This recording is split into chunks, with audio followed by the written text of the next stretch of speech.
Hello, everyone, and welcome to Kids Mental Health Pierce County September webinar. My name is Vanessa Adams. I'm the program coordinator of Kids Mental Health Pierce County. And for those who are not familiar, Kids Mental Health Pierce County is a community coalition of agencies, providers, and individuals working at supporting and streamlining behavioral health resources and supports for youth and families here in Pierce County. I am very excited today to highlight an incredible new resource in our community, close to our community, around our community, with Dr. McIntyre and Nicole Nicols, two folks who've been a part of Kids Mental Health Pierce County. Dr. McIntyre has been on panels and supported the community and young folks, adolescent mental health, for a very long time. So very excited to hear about this new resource and just highlight it and support the young folks in our community.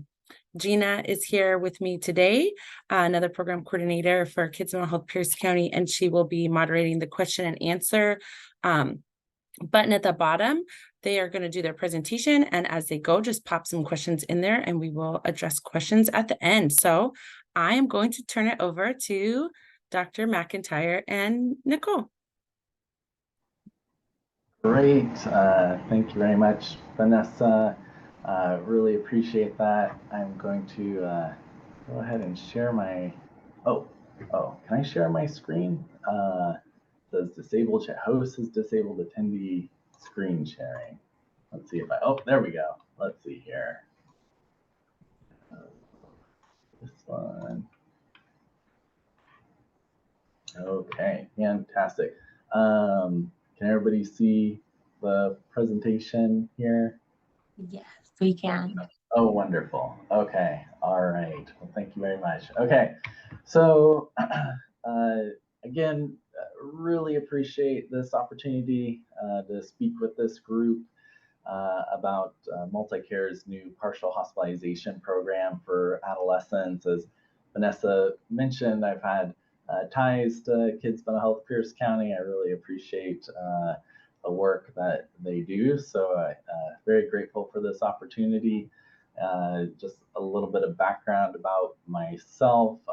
I've worked for MultiCare for the last 4 years on our inpatient adolescent behavioral health unit at Tacoma General, which is a 26-bed unit. You all are probably familiar with it. We serve patients aged 13 to 17. And really our hope is that this new program that we're developing may help decrease some of the demand for those services, or at least provide an opportunity for a step down for the patients that are coming out of that unit or units that are similar to it. I think Nicole's having some camera issues, but Nicole, maybe you just want to take a minute and introduce yourself as well.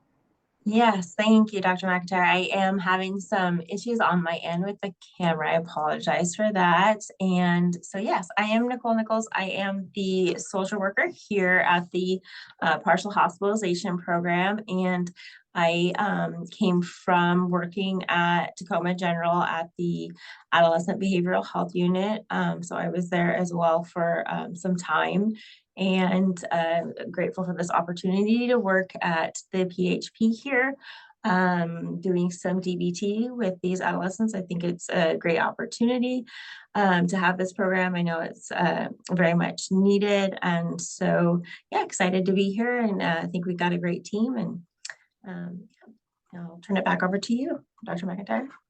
Great, thank you so much. Nicole is being modest. Nicole is an excellent social worker, and I recognized that on the ABHU, and so I promptly invited her over here. So, and I think it's worked out for all of us. So, all right. So, to talk a little bit about the partial hospitalization program. So, just a bit. Actually, let me see if this is the. I'm going to start with this screen actually, and then I'll go back to that one.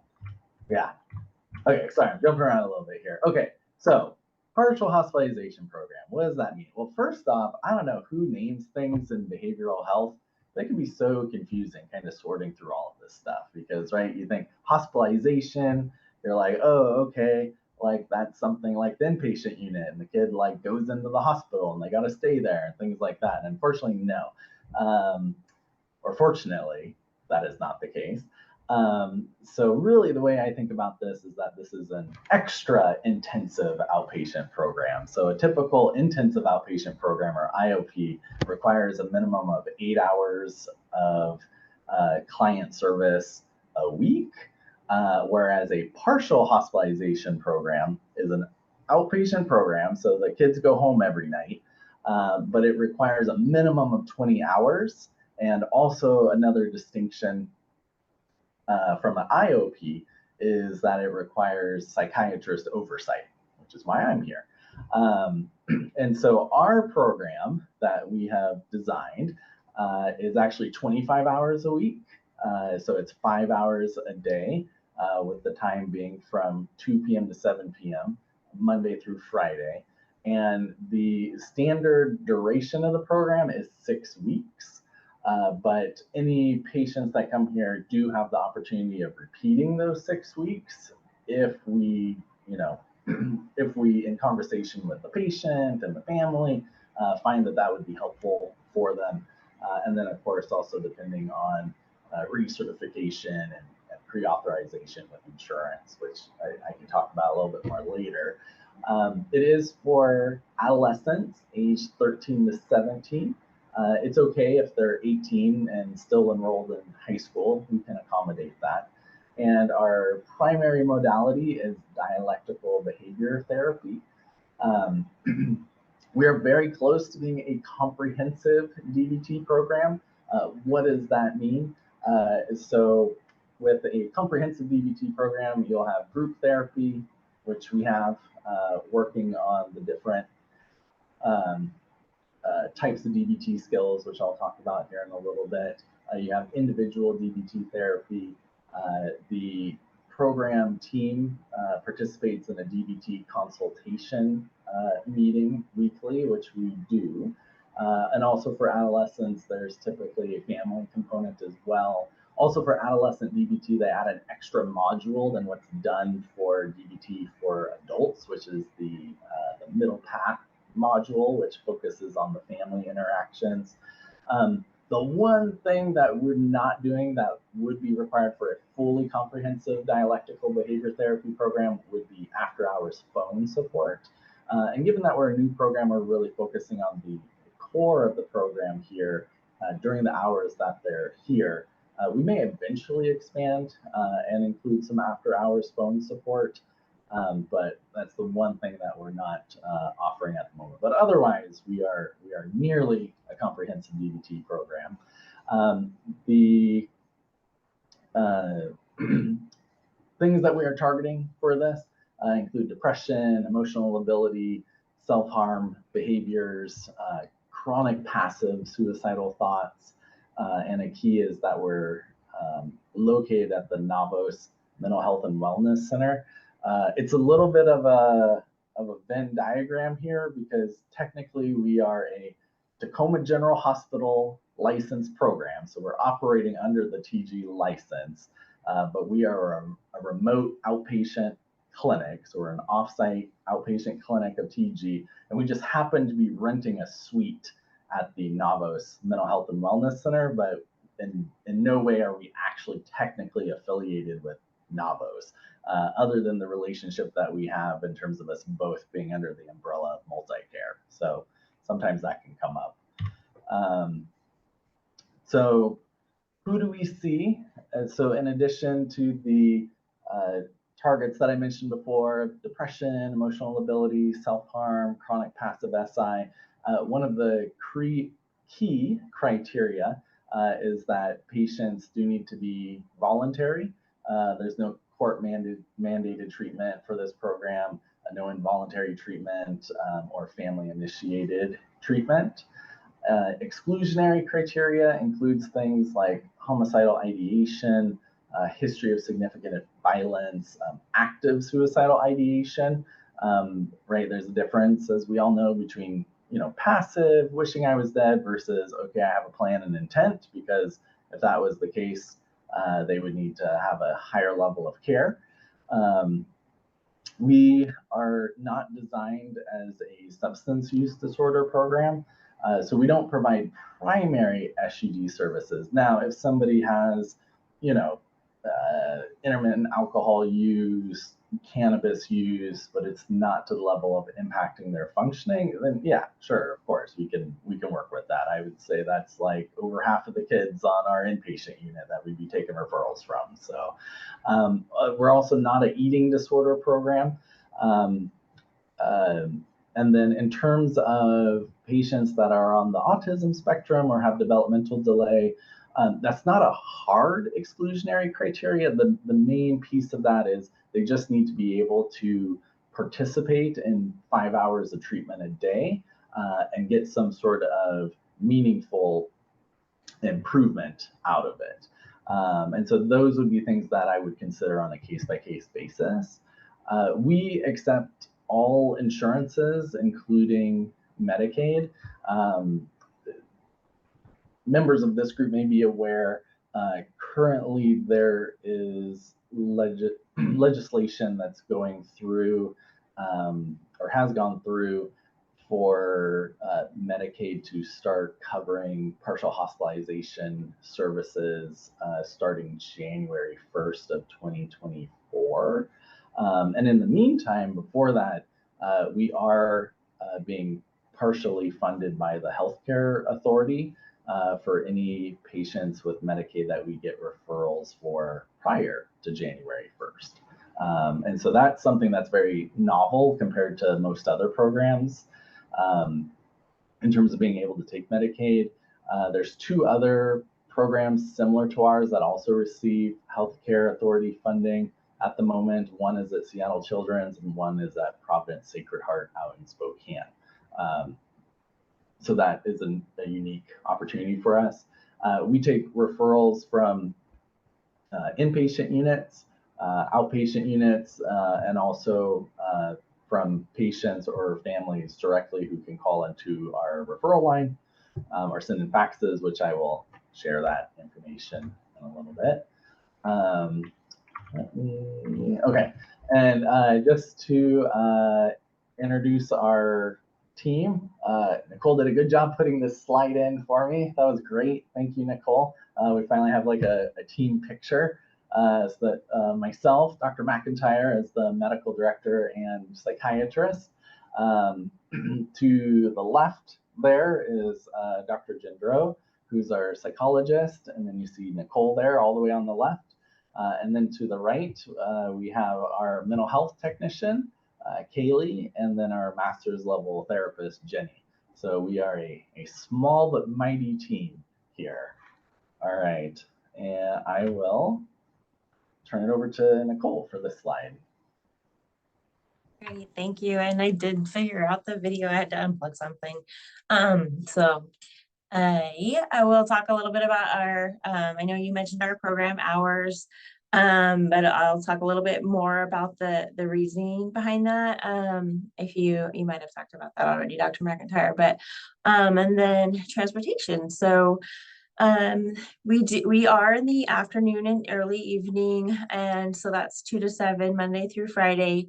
The reasoning behind that is we have, of course, school will be starting up again, and then we do have there are patients that have year-round school as well, that go to school in the summer.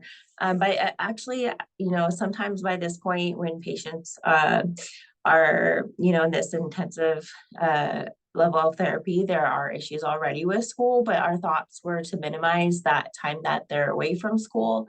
And so having the 2 to 7 hours, also that works a lot better with some parents, and we do have a family component, parent component. So there are the family therapy sessions, multifamily skills groups, and parent support groups. And so having that 2 to 7 allows for those sessions to happen between like the 5 and 7 o'clock hours. And so we found that the 2 to 7 fits a lot better for minimizing time from school and time from work, time away from work. So we are flexible with the level of family involvement. We do really stress that the family therapy sessions are very important. If there are families or parents that are not able to participate in family skills groups or parent support groups, then we can work with them, of course, with that. So transportation is not provided. So it's expected that patients will be able to get here 5 days a week and participate in group without us providing transportation.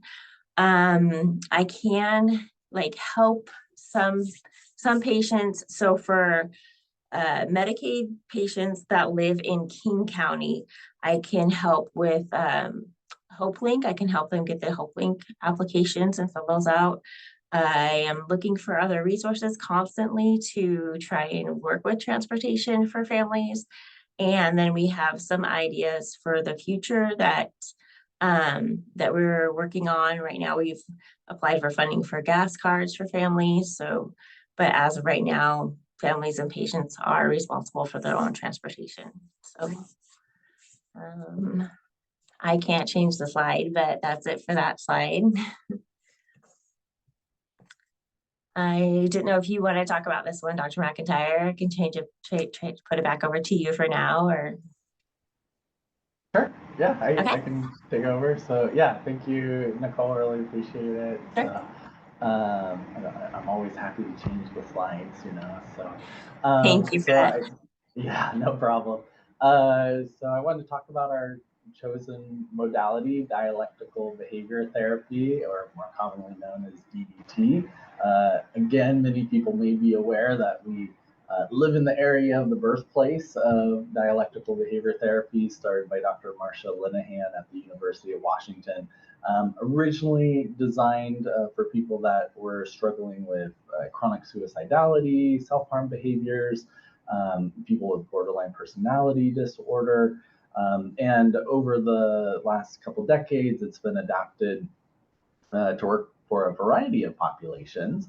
But in particular, there has been a lot of interest in using it in adolescents.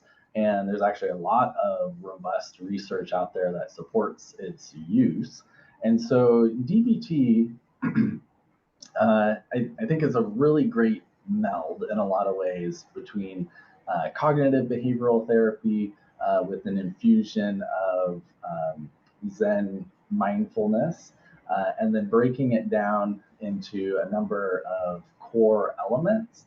And so this includes distress tolerance, emotional regulation, mindfulness skills, interpersonal effectiveness, and then walking the middle path, which I mentioned before, which really focuses on the challenges that can come up within families. And so really the goal for patients that come here, and again, the patients that come here are typically patients that have required multiple inpatient hospitalizations, or for example, they've participated in WISE on an outpatient setting, but are still really struggling and need some more intensive time to really develop skills.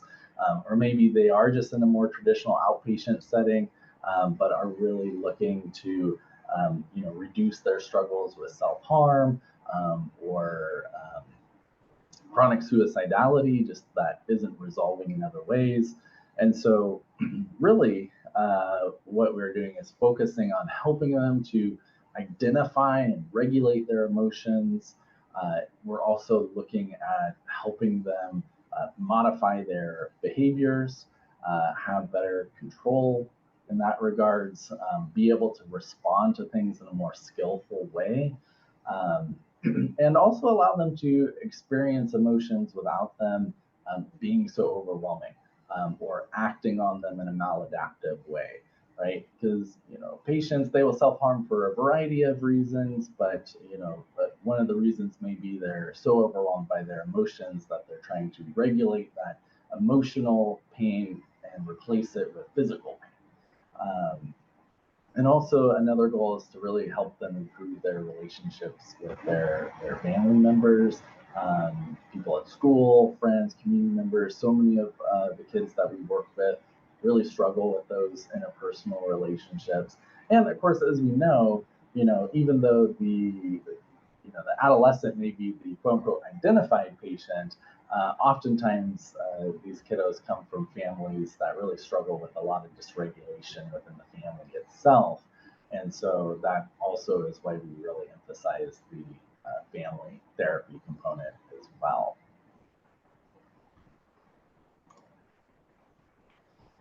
All right. So I'll talk through a couple of these going into more detail, and then Nicole, I'll turn over to you for like coordination of care and all that. Okay. So so for every patient, every youth that comes to our program, they will have a full psychiatric evaluation done by myself when they are first accepted to the program. So typically what happens is we receive a referral, whether from the inpatient unit or outpatient, and then Nicole will schedule a 2-hour block for the patient and the family to come in. And what we do is Nicole and I tag team. Essentially, I spend the first hour with the patient, she spends the first hour with the parents, and then we swap. And so that way she gets all of her psychosocial assessment work done, and then I can get all my psychiatric evaluation done. And so a lot of times that can be really helpful, and it's an efficient way of kind of getting those things done quickly, and also just reduces redundancy for families and patients. I think one of the things I notice on the inpatient unit is by the time the kid gets to us, they've been asked the same questions like 5 times, and they are so tired of it, and I don't blame them. So we really are trying to make the patient and family experience as smooth as possible. There is the opportunity for medication management. I'm very happy to do medication management for the 6 weeks that they're enrolled in the program. And in fact, that's what I'm doing for the current patients that are enrolled here. I think there can be issues, particularly with insurance, if somebody wants to continue with their current outpatient medication prescriber during that time. But again, I'm very happy to be flexible, and if that's something that they want to try, I'm happy to coordinate with the patient's outpatient team. So as noted before, other components of the day-to-day program. So once somebody comes in, they do the intake process with Nicole and myself, then we get them enrolled in the program. Typically our goal, especially if we have space, is that they will start the Monday after our evaluation. If at some point, we have a wait list, our goal is for them to start at a Monday at some point. One of the questions that comes up is, okay, you're a 6-week program, so does that mean that, it only starts every 6 weeks? No. We've actually designed it so that admissions can happen every week and on a rolling basis. It's similar to DBT in a lot of ways. The curriculum essentially is circular, where you can insert yourself at any one of the 6 weeks of the curriculum. And as long as you go through the whole 6 weeks, you get the full curriculum. It doesn't really matter where you start. The majority of what they'll be doing here from 2 to 7 is primarily groups. We've actually adopted the curriculum from Rothaus and Miller that some people may be familiar with. This isn't necessarily a PHP curriculum, so we've actually adopted it to our setting, and every week we actually have a curriculum meeting where we review our curriculum and improve it based on our experiences, and then also feedback from the patients themselves. So it's a constant iterative improvement process. So most of what they're doing here will be in groups. So every day they come in, first hour is a check-in group where they go over their DBT diary cards and reflect on how the evening went, how the morning went for them. We check in every day about suicidal ideation, homicidal ideation, and if either of those are positive, then we pull them out of group for a one-on-one session to see, to further evaluate that, do a CSSRS, and see if any further steps need to be taken. Really, our goal is to keep kids out of the hospital, like out of the emergency department, out of inpatient units. And so really our goal with those sessions is let's identify things early and let's see what we can do in this setting to keep things from getting worse and keep them from going to the hospital. So first section is the check-in session. Then they have 3 skills groups. And then they have more of a fun, group to wrap things up with, whether it's art or something creative related to the skills. Sometimes we just have some wind down time as well with like games and things like that, some therapeutic interactions, relationship building. Each group is 45 minutes long with a 15-minute break in the middle. I think those breaks are really useful, not only for bio breaks. We also provide snacks at least twice a day, more if needed. We are working with adolescents. We do provide snacks. But I also find those 15 minutes in between groups kind of, I don't know, I always call it like the interstitial space. It's sort of where, you know, people can form some more bonds and connections and just kind of joke around and get to know each other a little bit more in a not quite as formal setting, but still in a regulated setting here. And so then each week, each patient gets at least 1 hour of individual therapy with either our psychologist, our therapist, or Nicole. They will have a primary therapist that is assigned to them. And so, for example, our patients here, you know, one is working with Jenny every week. Another one is working with Dr. Gendreau every week. And then we also have family therapy. So there's 1 hour of family therapy a week. And as Nicole mentioned, that's typically in the 5 p.m. to 7 p.m. block when parents can come in. Although, again, we do have parents that don't work or are on disability or have, you know, atypical work hours, and so we do accommodate people coming in at other times as well. We work pretty closely with the families to really try to figure out what works with them. We recognize that a lot of the population that we work with have a lot of either financial barriers, psychosocial struggles, things like that, and so we really try to do what we can to meet them where they're at. You know, for example, I know one family that we're working with at the moment, they've quote unquote been like kicked out of family therapy because, you know, the mom couldn't come on a regular basis. And so we're doing what we can to actually try to accommodate that because, you know, we understand the struggles with schedules, but we want to be persistent and really helping this kid and this family. So we really are trying to put that individual touch that is often needed with these kids that really need this extra level of support. Actually two areas that we will be expanding into. One is the multifamily group, which is actually where we have multiple families come in along with patients, and our psychologists will be starting that program at some point. I think that will probably be in the next couple of months. And then probably sooner than that, and actually I didn't put that on this slide, but sooner than that, we are planning on starting a regular weekly parent support group as well. So that would just be parents without the patients, run by our psychologist, because we recognize that, you know, the parents have their own things that they're going through, their own challenges, and oftentimes they want to ask questions of us without the adolescent there. And I think it helps them to realize, just like the kids here are realizing, hey, I'm not in this alone and by myself. I think it's helpful for the parents to recognize that as well and to be able to support and learn from each other. So with that, I will turn it over to Nicole to talk about coordination of care. Okay, so yeah, I do start from that initial meeting with parents in the beginning and also talking with patients in the beginning. I do, we do talk about if they, for example, if a patient has come, we do have a patient now that's come from already having services with somebody else. So if they come from, say they have services at another organization, or if they had services with a therapist through MultiCare, I will be in contact with that person from the beginning. So if they want to go back to that therapist or something like that, then I will set that up.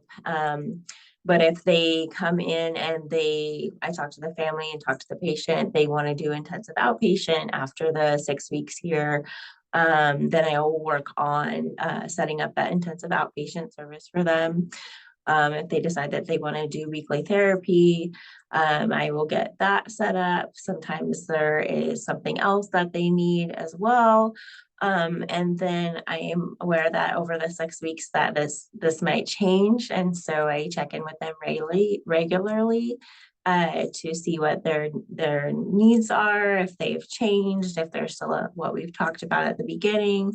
I do set up follow-up appointments with their primary care physician, so they can have that follow-up when they do discharge from the program here. And then I'm sure, I think Dr. McIntyre already shared that they can repeat or add on, not repeat, but add on another 6 weeks here, in addition to the first 6 weeks. So that is something that we do talk to patients and families about as well. But for coordination of care, I do stay in contact with, like I said, if they come in and they already have an individual therapist or somebody that they're working with, I do stay in contact with them and set up those the appointments following after that. If they come in and they would like a trauma-informed therapist, I look to find something like that, and I've just work on that while they're here. So I believe we have services for parents on the next slide, but I know that you already talked a lot about that, Dr. McIntyre. So that might be something that we don't need to get into. I think you already mentioned everything. Oh yeah, my gosh. Sorry, yeah, I didn't even realize we had this other slide. Oh, That man. is okay. Adding so much stuff. This is great. So yeah. That's okay. No, yeah, I was gonna say, yeah, thank you, Nicole, because I was gonna say, I know one of the great things about Kids Mental Health Pierce County, and for example, through their YES program, is coordination of services for high risk youth or youth that need particular needs. And so we're very cognizant. I think especially both Nicole and I, coming from the inpatient world, I think we both understand the importance of coordination of care and having a smooth transition to the next level of service. Having a smooth handoff. For example, I know myself, I'm always very open to talking to outpatient clinicians, somebody's outpatient psychiatrist or nurse practitioner, therapist, to really work on that transition. I think one of the frustration, and Nicole, correct me if I'm wrong, if I'm talking for you, but I think one of our mutual frustrations on the inpatient unit is, the social workers will do all this amazing, great work, setting up all these appointments, this awesome plan. And then the kid comes back in like 3 weeks and we're like, oh, did you go to your follow-up appointments? No. Right. And like that's a frustration that we have that we really want to try to mitigate here. I don't know, Nicole, do you have any other thoughts about that? Or no, that's exactly a frustration that we're having the 7 days to set up services on the inpatient unit and not being able to create a relationship with a patient and just here's what I set up for you, while doing the safety plan, talking about appointments at that time, versus having these 6 weeks to just being able to check in and saying, is this something, what are you thinking? Is this something that you're, going to follow up and want to do? It's so much different. Like, is this something that you want to do? What would you like to do? What are you thinking? When I'm being able to talk to the patient and setting up something that I think and I hope that they're going to follow through with. That's it's been a different experience, and I hope that this is something that these patients will follow up with.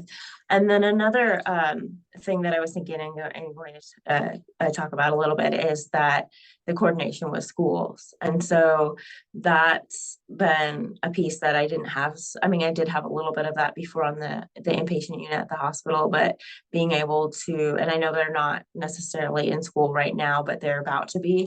And so starting that coordination piece with their school and being able to help them if they need like a 504 plan or IEP plan, or being able to have like early release from school or whatever it is they may need with school, given their permission and everything to help them to coordinate whatever it is they may need with their school. So yeah, that's another piece that I've been working with patients about. So Yeah, really, really good point, Nicole. Yeah, like for example, I know just yesterday you and I were talking about one of our current patients that, we're talking about supporting them with a letter for IEP or 504, and then seeing if we need to help coordinate with the school to have them get early release so they can continue in the Mhm. program. So that's, yeah, Yeah. that's a very good point. So, Yeah, yeah.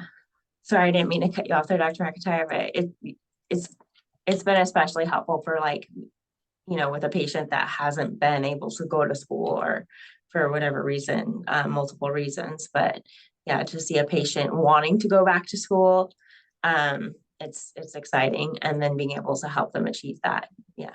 Mhm. yeah, and I was just thinking, as I'm thinking about this one patient in particular, I think that's one of the unique advantages of us being an in-person program. Because I know this one patient, for example, has not been going to in-person school, has been doing online school, and really struggles with socialization. And I think the environment here has really, I don't know, in my words, like, has empowered them in regards to their ability to socialize and have a positive experience for that, to the point where they're now more open to going back to in-person school. And so I think that um, is something that's really useful about this program here. Mhm. Mhm. Okay, so Nicole, you want to talk about this slide? Sure. Yeah. So this is how to make a referral. So right there in the top middle is our referral line. So that's the 206-257-6600, option 3. There's also a fax line there to fax in a referral. Both of our emails are on here. You can email either one of us, but go ahead and email in a referral, or I guess I should have added my personal phone or my work phone number on there as well, but go ahead and email referrals in, or, call that referral line, fax it in. That's our address where we're located. But if you have any questions, you can also email me at any time. Yeah. And I'm sure we'll answer some questions here in a minute too, but yeah. Yeah, thanks, Nicole. Yeah, and I just wanted to point this out, again, just, that our location is in Burien.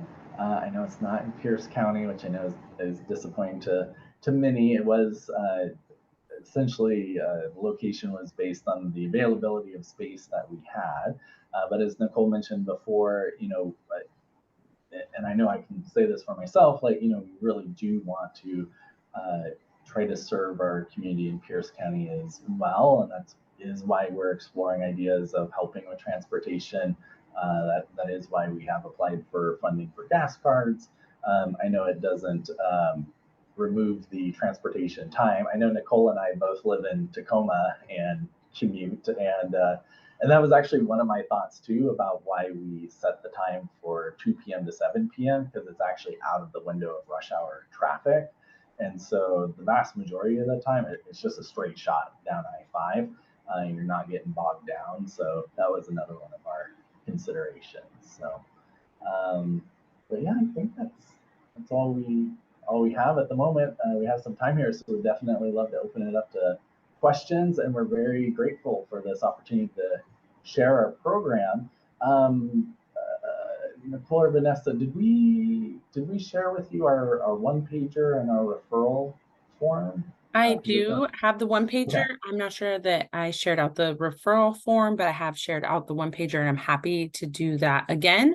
Also, there was a question in the chat around could these slides be emailed to participants after you're done? So possibly if you're willing to share the slides, I could share out to participants the slides, the one pager, and the referral form.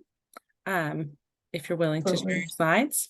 Yeah, you can do that. Absolutely. I can go ahead and send that to you. So I'll do that now. Thank you. There are a couple other questions in the Q&A portion. One of those is how many kids are in a group, and are the groups co-ed? Oh, thank you. Yes, gosh, I like glazed right over that. So maximum number in a group is 10. That's actually per CMS regulations for group therapy. I initially had envisioned it to be 12, but 10, and we're starting with just one group of 10, though we do have capacity to eventually expand to 2 groups of 10.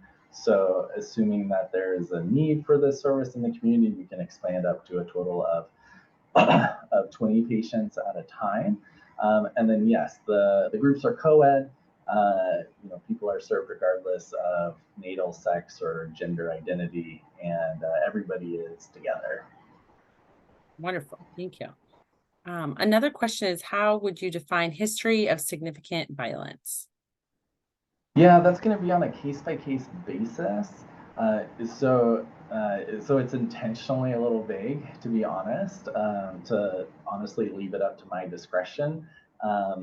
It's just for full transparency. But things that would be red flags to me, for example, is aggression outside of the home in particular. So either towards other mental health staff, medical staff, people at school, peers, things like that. If the violence, for example, is isolated to the home environment towards other family members, I actually tend to have a little bit more leeway with that, just because oftentimes there's an environmental or interpersonal factor that is contributing to that. Obviously, violence, I'm concerned about, actual assault. I think somebody that has, for example, charges, for assault or is involved in the legal system would probably be grounds for exclusion. Great, thank you. Another clarification question is, can you expand on your criteria for the program on suicidal ideation or history? Sure. I guess one way to put this is we are very comfortable with suicidal ideation. We understand that we are working with a very high-risk population and a population that typically has had multiple inpatient hospitalizations, and most of them probably have a history of suicide attempts. Actually, all of our patients at the moment have history of suicide attempts. What I am concerned about is if there is active suicidal ideation. If somebody is, planning, has a lot of intent in terms of carrying out a suicide, that would mean that they need a higher level of care. Now, if somebody has passive suicidal ideation, they don't want to be alive, they intermittently have thoughts in terms of possibly acting on something but have no intent, and they're able to talk about it and they're able to reach out for support, that is something that we work with. To give a little bit more insight into it, so on the diary cards every day that the kids fill out, it's broken up into a couple sections. One of the sections is safety, and the main suicide screening question we have on there is, what was it? Do you actually plan on acting on suicidal thoughts today? Because we understand that so many of the kids that we work with have suicidal thoughts every day. It's not the thoughts that we're concerned about, because we understand how those come up. And really, this is the setting to work on those. It's, we're worried, like, are you going to be able to be safe? That's our primary concern. Thank you. I think that's really helpful for a lot of folks to understand. I have one more question I see, and it's, can youth who are actively using substances be a part of the program to address their mental health challenges? It depends on what extent. And so, for example, if they have what I would call a primary substance use disorder, so where, for example, they're using alcohol or marijuana or other substances to the extent that that substance use is significantly impacting their functioning, I would say that those types of patients, they need a dual diagnosis program, which is not what we're set up for. What we can work with, for example, is, the kid that occasionally drinks on the weekends, maybe uses marijuana a couple times a week, maybe to sleep or relax or in some kind of maladaptive coping way, but it's not interfering with their day-to-day functioning. Essentially, patients need to be able to show up here sober and not appear intoxicated and be able to participate. Also, we need them to be focusing on the emotional and behavioral dysregulation piece of therapy as opposed to harm reduction, substance use therapy. And so really the piece of that is what is the focus of our program? Because we understand, again, the population that we work with, many of them are going to have some component of substance use. It's whether or not it's the primary thing and that they can benefit from our group focusing primarily on emotional and behavioral dysregulation. Thank you. A couple more questions. Do you accept kids who are involved with DCYF? Yes. Perfect, thank you. And then would pending criminal charges disqualify participation? It depends. So, are they violent criminal charges? Is this for, possession of substances that is nonviolent? It would really depend. It'd be on a case-by-case basis. And I would say, from my personal experience working in the emergency department long ago, working in collaboration with you, Dr. McIntyre did a great job in that setting as well. Not putting kids in a box, not everyone's the same, and not all rule out criteria are going to be black and white. And I always appreciated that. And really, I would really just urge folks that have questions to reach out to Nicole, to Dr. McIntyre. There is often conversation that could be had if one of those rule out criteria doesn't seem black or white. I think that having that conversation with you was always an easy conversation to have and helped me understand better for that setting who was appropriate, who wasn't, and maybe the gray area in between. So I would recommend folks to reach out to Nicole, to Dr. McIntyre, if there is some gray area in there, for sure. Yeah, thank you, Vanessa. Yes, I've always appreciated our collaboration. And what I would say is if you are thinking of referring a kid to the program, just refer them, and then then we can have a conversation, and then we'll go from there. So, because, really we really want to help the community. And again, yes, I have these listed as criteria because I have to list criteria, but I live in the gray.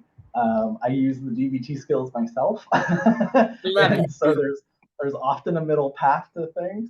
And again, I really do look at each individual as an individual, and so, yeah. So thank you for your endorsement, Vanessa. I appreciate it. Absolutely. And I'm just really grateful for this program. I think this is just such a high need in our community, as you've seen, as lots of folks that are attending have seen. So I was very excited to have this addition to our community for our young folks. And I do not see any more questions. So I just want to, again, thank you both so much for sharing with us. I have recorded this. I will share it on our website.